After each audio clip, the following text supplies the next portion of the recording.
So we're back at PDAC 2019, and I'm very happy to have with me another guest with us who's done an interview with us last year, Mr. Adrian Day of Adrian Day Asset Management. Adrian, thanks so much for being on the segment. Well, thank you for having me, Sonny. Absolutely. So we have a whole range of things to talk about. So let's talk about firstly, US QE easing, and now it's gone to tightening, right? So I want to get your comment on this because you made a very interesting quote in one of your presentations recently where you talked about Stephen Williamson of the Fed in St. Louis, and he said there appears to be no evidence that QE works to increase real GDP.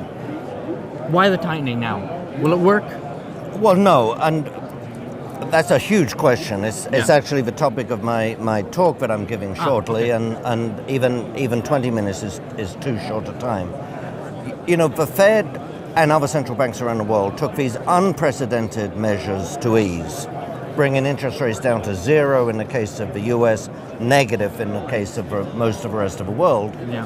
Unprecedented, and quintupled the balance sheet. And somehow they think that they can reverse that without consequences. Right, absolutely. Which is naive at best. Mm-hmm. Just as there were consequences in the easing, there are going to be consequences in the tightening. And we started to see that in the last quarter when the financial markets, the US stock market, other stock markets became much more volatile than they had been, and volatile to the downside. Right.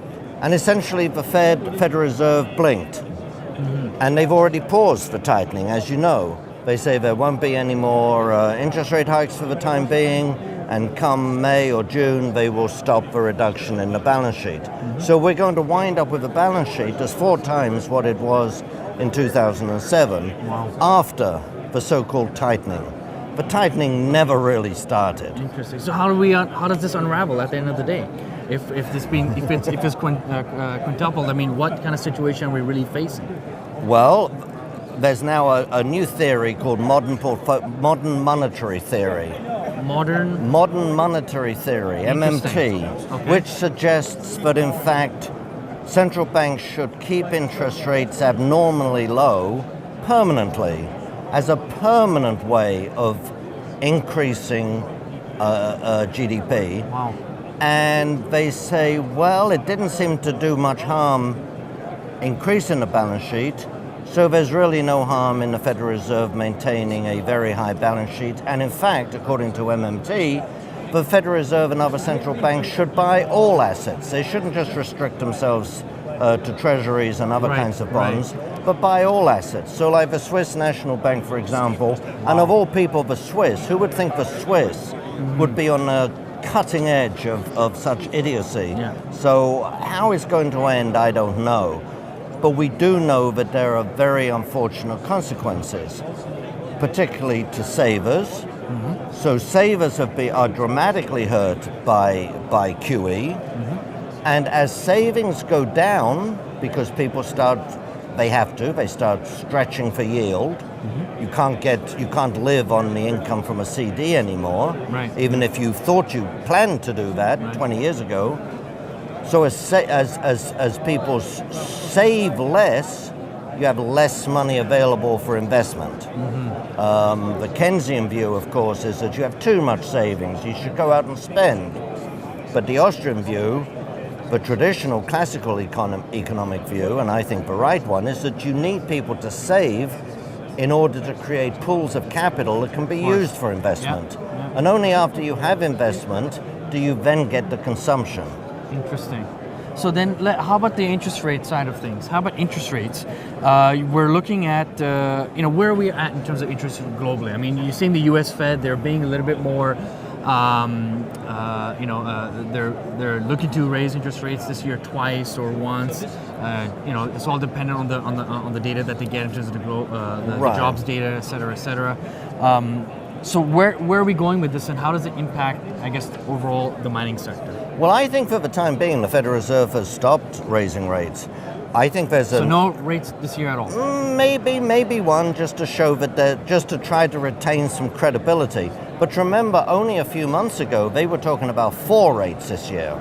The Federal Reserve itself was talking about 4 rate hikes this year, and it was only when the stock market stumbled or tumbled, whichever you want to call it, but they changed their mind. I think we might see one just to show credibility, but I also think there's a pretty good chance that this time next year we'll be looking at decreasing interest rates again. Okay, and let's talk about generalist investors. This is very interesting to me. I mean, we've seen a lot of generalist investors come into the space now. They're investing heavily in the mining sector. Can you talk about how they're investing into the mining sector or the metal sector? And is this a trade, or is this more of a long-term kind of investment? Wow.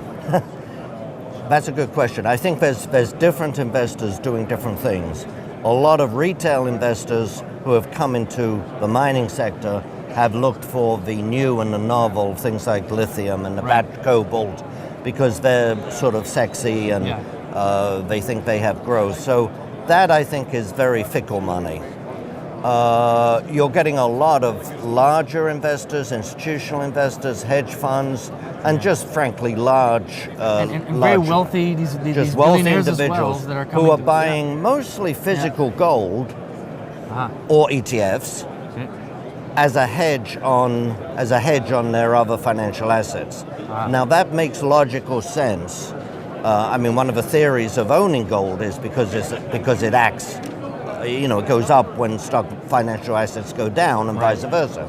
So to have some of your assets in gold as a hedge, there's absolutely no reason why that shouldn't be a permanent or at least a very long-term phenomenon. Interesting. Okay. Yeah. And let's talk about the recent M&A activity that we've seen in the space. We've seen this a few years ago.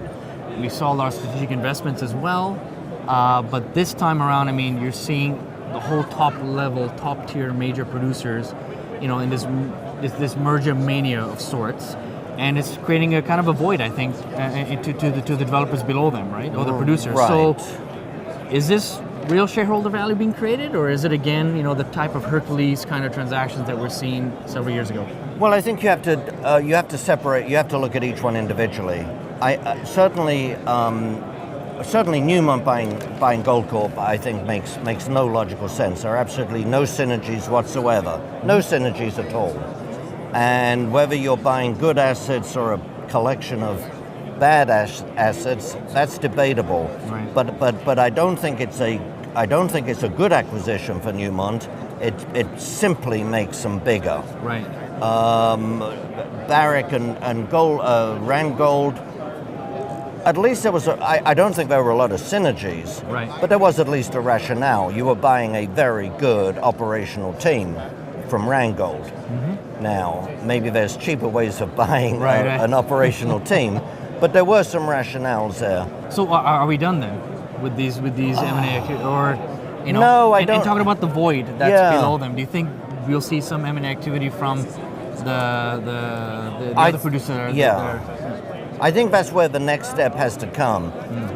No, we're not done with M&A activity by any means, but clearly, when any of these are concluded, whether it's Newmont and Goldcorp or Barrick and Newmont, as well as the Randgold merger, there are assets for sale. They've all said they're disposing of assets in order to, reduce the cost of a merger. So different companies. Let's say the seniors who haven't been involved in the M&A activity, as well as the second-tier producers, they will be looking to acquire some of these cast-off assets, right? Because the assumption is they'll be able to buy assets on the cheap. Right, yeah. That will, I think, mean that for the foreseeable future, till that's out of the way, that those companies will not be involved in acquiring smaller companies, right, because they're busy acquiring cast-off assets. Right. Now, will that last 3 months, 6 months? I don't know. Interesting. Yeah. Okay. So where are you now investing your money in the mining sector? Are there particular jurisdictions that you like? Stage of development, some certain metals? Well, mostly gold. Gold is my number one. Gold, then silver, number 1 and 2. And among the base metals, copper by far is my favorite. Because with copper, the coming deficit is real. It's not an artificial deficit, such as with uranium, where the current deficit is right, artificial, because Cameco shut down the largest mine in the world. Right. Well, at the right price, they'll bring that back on. Right. So I like those three. I like the royalty companies. I continue to like the royalty companies, large and small, because of the business model. Right. And we're looking at juniors that are looking for and hopefully finding deposits. Right. I think that's where the value is. The value isn't in big mining companies, unfortunately. Yeah. Interesting. Okay, so what's your take on the market then? Are you bearish, indifferent, or bullish? I'm bullish. I think a lot of things have turned for gold. The Federal Reserve you mentioned earlier, the market volatility that we mentioned earlier. Yeah. These things are positive for gold. Another thing I'll throw into the mix, frankly, is the Democrat House-controlled investigation into Trump. Right. Yeah, absolutely. So many of the Democrat congressmen are just itching to begin impeachment proceedings. Right. But all these investigations about everything that Trump's ever been involved in are going to be negative for the dollar. Absolutely. Eventually, right or wrong, I'm not making a political comment at all, although I could. Yeah. But that's positive for gold. So I think gold has turned. If you lost faith in the government system, you've lost faith in the main currency. Right? And I think also positive for gold. So, what makes me positive now is we're beginning to see money move into some of the gold stocks. It's not just gold. The gold stocks, as you know, over the last 6 months have actually outperformed gold for the first time since 2011. Right. The stocks are now outperforming the metal again on a percentage basis. Yeah, right. And that's very positive.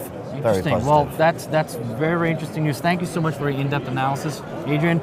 If you want to find out more about Adrian Day and what he does, you can visit adriandayassetmanagement.com.